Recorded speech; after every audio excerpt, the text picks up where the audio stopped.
आप सभी को मेरा प्रणाम। दोस्तों, मैं हूं सतीश, आपकी सेवा में। दोस्तों, आज हम 9वीं कक्षा के एक गद्य पाठ के प्रश्नोत्तरों के बारे में अधिक जानकारी हासिल करेंगे। तो चलिए आगे देखते हैं। दोस्तों, वीडियो शुरू करने से पहले आप सबसे विनती है कि हमारे यूट्यूब चैनल सुज्ञाना वाणी SN TV सुज्ञाना वाणी, इसे आप सब ज़रूर सब्सक्राइब करें और इस वीडियो को लाइक करें और ಶೇರ್ भी करो ಸ್ನೇಹಿತರೆ. ತಾವೆಲ್ಲರೂ ನಮ್ಮ ಯೂಟ್ಯೂಬ್ ಚಾನಲ್ ಸುಜ್ಞಾನ ವಾಣಿಯನ್ನು ಮರೆಯದೆ ಸಬ್ಸ್ಕ್ರೈಬ್ ಮಾಡಿ, ಹಾಗೆಯೇ ಈ ಒಂದು ವಿಡಿಯೋವನ್ನು ಲೈಕ್ ಮಾಡಿ ಮತ್ತು ಶೇರ್ ಕೂಡ ಮಾಡಿ. तो चलिए प्रश्नोत्तर की ओर चलते हैं. ಈಗ ಪ್ರಶ್ನೋತ್ತರಗಳನ್ನು ನೋಡೋಣ. 9ನೇ ತರಗತಿ ಹಿಂದಿ ಗದ್ಯಪಾಠ ಮೌಸಿ. ಮೌಸಿ ಗದ್ಯಪಾಠದ ಎಲ್ಲ ಪ್ರಶ್ನೋತ್ತರಗಳ ವಿಶ್ಲೇಷಣೆ. 9वीं कक्षा हिंदी गद्य पाठ मौसी. मौसी गद्य पाठ के सभी प्रश्नोत्तरों के विश्लेषण. तो चलिए प्रश्नोत्तर देखते हैं. पहला मुख्य प्रश्न है, एक वाक्य में उत्तर लिखिए. माँ के जैसे प्यारी कौन थी? तो उत्तर है, माँ के जैसे प्यारी मौसी थी. तो अगला प्रश्न है, मौसी सभी को किस समय में साथ देती थी? तो उत्तर है, मौसी सभी को सुख दुख के समय में साथ देती थी. तो दोस्तों, आप इस प्रकार उत्तर लिख सकते हैं. तो चलिए अगला प्रश्नोत्तर देखते हैं. ಮುಂದಿನ ಪ್ರಶ್ನೋತ್ತರಗಳನ್ನು ಈಗ ನೋಡೋಣ. दोपहर होने पर मौसी कहाँ पहुंच जाती थी? तो उत्तर है, दोपहर होने पर मौसी स्कूल के फाटक पर पहुंच जाती थी. तो अगला सवाल है, मौसी बच्चों को क्या क्या खिलाती थी? तो उत्तर है, मौसी बच्चों को चने, टिकिया और मूंगफली खिलाती थी. तो दोस्तों, इस प्रकार आप उत्तर लिख सकते हैं. ಈ ರೀತಿ ನೀವು ಉತ್ತರವನ್ನು ಬರೆಯಬಹುದು. तो चलिए अगला प्रश्न देखते हैं. ಮುಂದಿನ ಪ್ರಶ್ನೆಯನ್ನು ಈಗ ನೋಡೋಣ. मौसी के बिना सारा मोहल्ला कैसे लगता था? तो उत्तर है, मौसी के बिना सारा मोहल्ला सूना सूना लगता था. तो अगला प्रश्न है, लड़के भागकर क्या उठा ले आए? तो उत्तर है, लड़के भागकर काट उठा ले आए. तो दोस्तों, आप इस प्रकार उत्तर लिख सकते हैं. तो चलिए अगला प्रश्न देखते हैं. ಮುಂದಿನ ಪ್ರಶ್ನೆಯನ್ನು ಈಗ ನೋಡೋಣ. बच्चों ने हेडमास्टर से क्या विनती की? तो उत्तर है, बच्चों ने हेडमास्टर से विनती की कि मौसी को स्कूल में काम दिया जाए. इस प्रकार बच्चों ने हेडमास्टर से विनती की. तो अगला प्रश्न है, मौसी के जीवन में कैसे दिन लौट आए?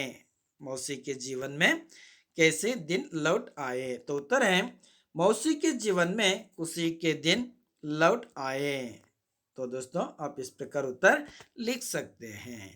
तो चलिए अगला प्रश्नोत्तर देखते हैं. ಮುಂದಿನ ಪ್ರಶ್ನೋತ್ತರವನ್ನು ಈಗ ನೋಡೋಣ. 2-3 वाक्यों में उत्तर लिखिए.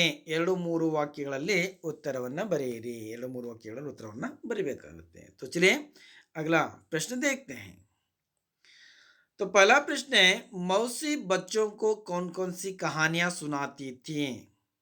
सवाल है, मौसी बच्चों को कौन कौन सी कहानियां सुनाती थी? तो उत्तर है, मौसी बच्चों को तोता तोती की कहानी, काठ के घोड़े की कहानी और वीरोचित कहानियां सुनाती थी. तो दोस्तों, इस प्रकार उत्तर लिख सकते हैं. तो चलिए अगला प्रश्न देखते हैं. ಮುಂದಿನ ಪ್ರಶ್ನೆಯನ್ನು ಈಗ ನೋಡೋಣ. बच्चे मौसी को कहाँ कहाँ ढूंढते हैं? तो उत्तर है, सभी बच्चों ने स्कूल के फाटक पर मौसी को ढूंढते हैं और नीम के पेड़ के नीचे भी मौसी को ढूंढते हैं. तो इस प्रकार बच्चों ने मौसी को ढूंढते हैं. तो चलिए अगला प्रश्न देखते हैं. ಮುಂದಿನ ಪ್ರಶ್ನೆ, मकान के अंदर से बच्चों को कैसी आवाजें सुनाई दी? तो उत्तर है, मकान के अंदर से बच्चों को ऐसी आवाजें सुनाई दी कि हमने ठेका तो नहीं ले रखा है मौसी, 20 दिन से तुम यहाँ हो, अब तुम किसी दूसरे के घर चले जाओ। तो इस प्रकार आप दोस्तों उत्तर लिख सकते हैं। इस प्रकार मकान के अंदर से बच्चों को आवाजें सुनाई दी। तो दोस्तों आप इस प्रकार उत्तर लिख सकते हैं। तो चलिए अगला प्रश्न देखते हैं। ಮುಂದಿನ ಪ್ರಶ್ನೆಯನ್ನು ಈಗ ನೋಡೋಣ। बच्चों को क्यों गुस्सा आया? सवाल है बच्चों को क्यों गुस्सा आया? तो उत्तर है मौसी की स्थिति देखकर बच्चों को दुख हुआ। मकान के अंदर एक आदमी मौसी मौसी को डांट रहा था। इन बातों को सुनकर बच्चों को बहुत गुस्सा आया। तो दोस्तों आप इस प्रकार उत्तर लिख सकते हैं। तो चलिए अगला प्रश्न देखते हैं। ಮುಂದಿನ ಪ್ರಶ್ನೆಯನ್ನು ಈಗ ನೋಡೋಣ। 3-4 ವಾಕ್यों में उत्तर लिखिए। 3-4 ವಾಕ್ಯಗಳಲ್ಲಿ ಉತ್ತರವನ್ನು ಬರೆಯುವಂತಹದ್ದು। तो चलिए प्रश्नोत्तर देखते हैं। ಮುಂದಿನ ಪ್ರಶ್ನೆಯನ್ನು ಈಗ ನೋಡೋಣ।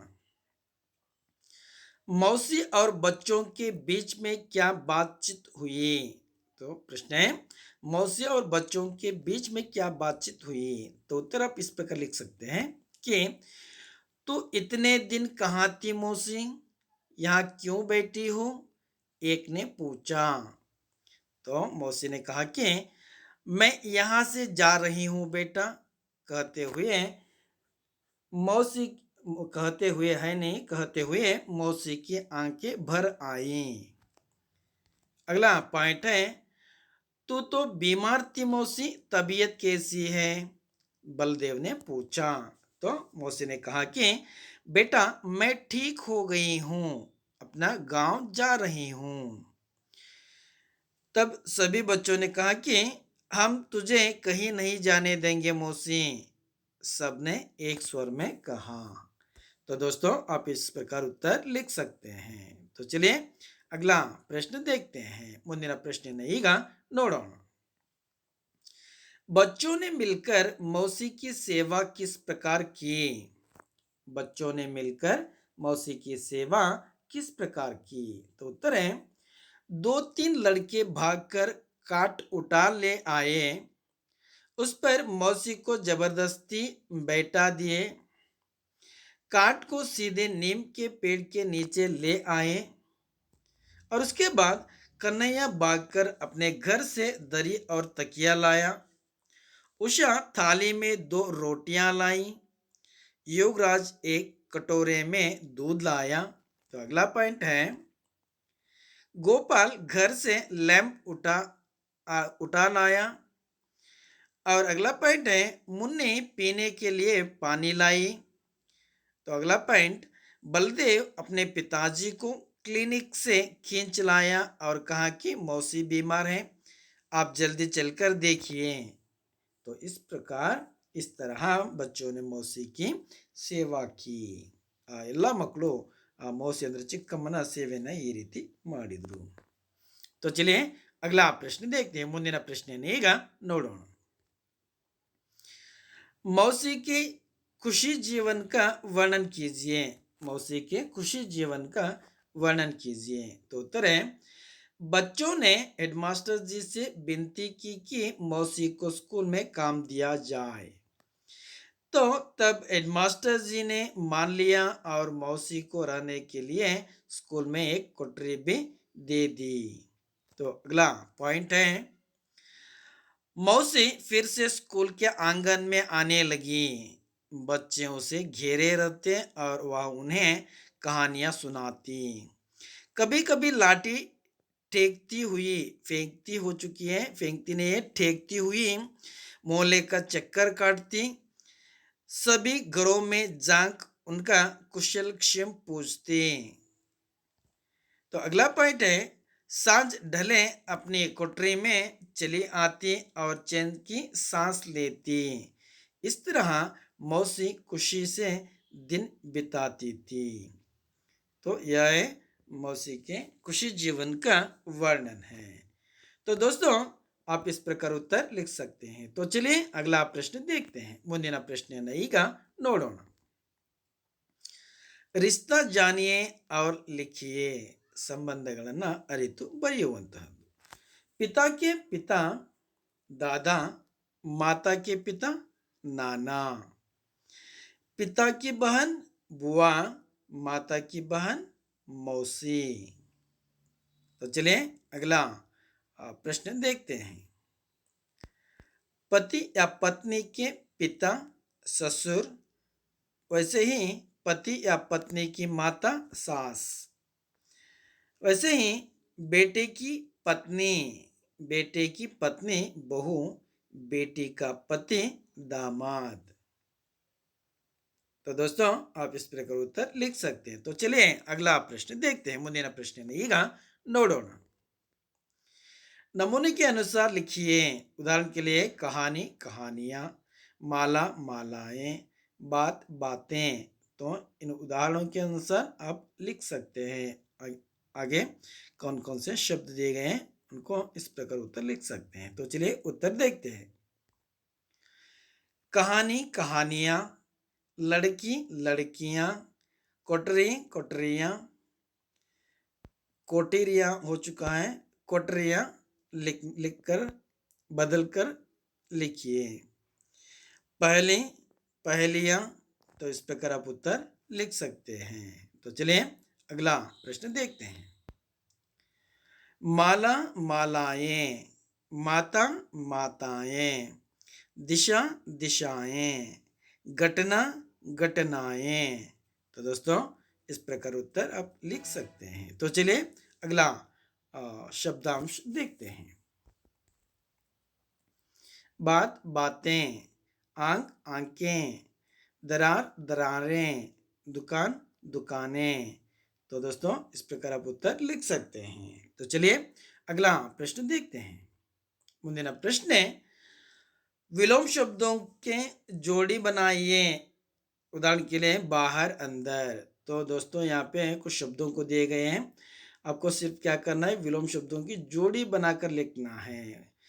जो शब्द हैं गलत, सुख, छोटा, खुशी, टेढ़ा, बहुत, रात, अपना, दुख, सही, बड़ा, ऊपर, गम, दिन, पराया, नीचे, सीधा, कम।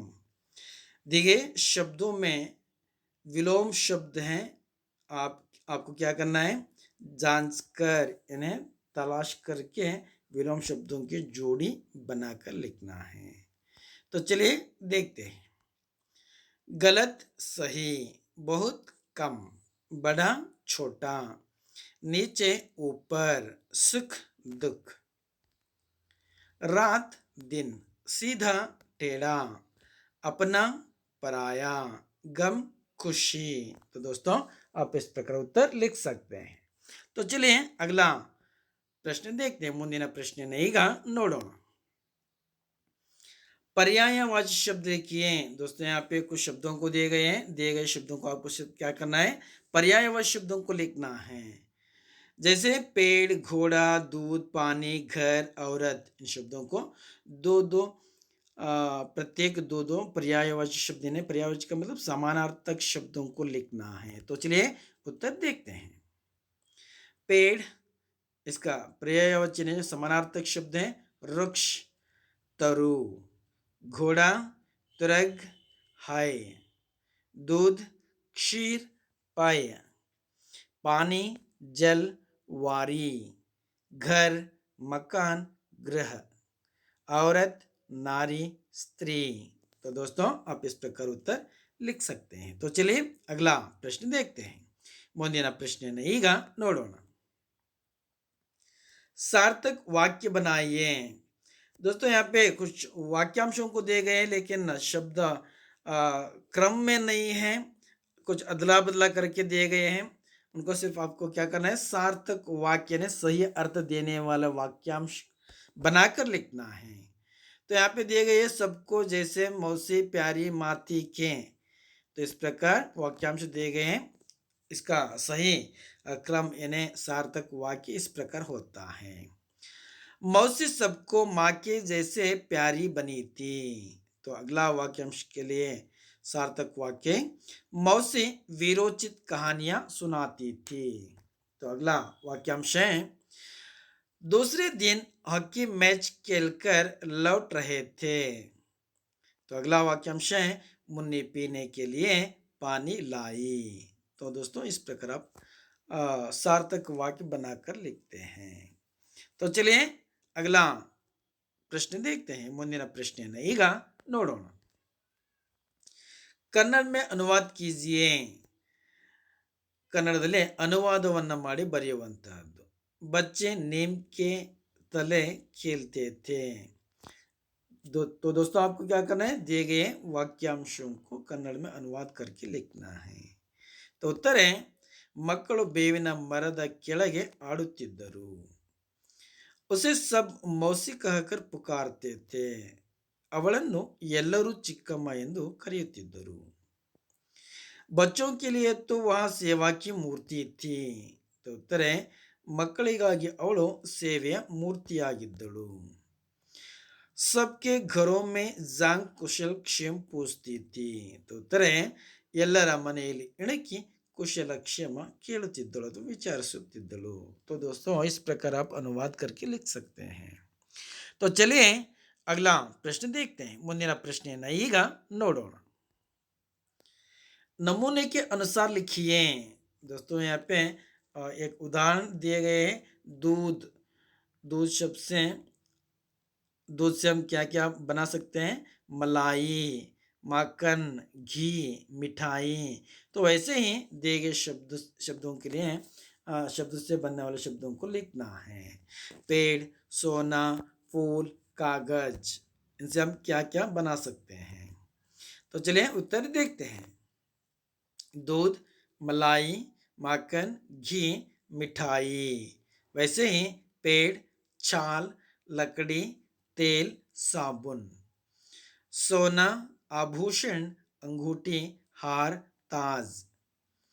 फूल, माला, गुलकंद, इत्र और श्रृंगार। कागज, पत्र, नोटबुक, समाचार पत्र, किताब। तो दोस्तों आप इस प्रकार उत्तर लिख सकते हैं। तो चलिए अगला प्रश्न देखते हैं। ಮುಂದಿನ ಪ್ರಶ್ನೆಯನ್ನು ಈಗ ನೋಡೋಣ।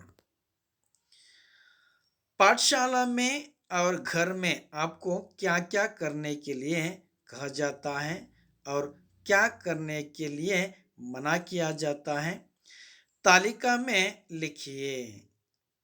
ಸ್ನೇಹಿತರೆ, ನಿಮಗೆ ಶಾಲೆಯಲ್ಲಿ ಮತ್ತು ಮನೆಯಲ್ಲಿ ಏನೇನನ್ನು ಮಾಡಲಿಕ್ಕೆ ಹೇಳ್ತಾರೆ ಮತ್ತು ಏನೇನನ್ನು ಮಾಡಬಾರ್ದು ಅಂತ ಹೇಳ್ತಾರೆ ಅನ್ನೋದನ್ನು ಒಂದು ಸೂಚಿಯನ್ನು ಮಾಡಿ ಬರೀಬೇಕಾಗುತ್ತೆ।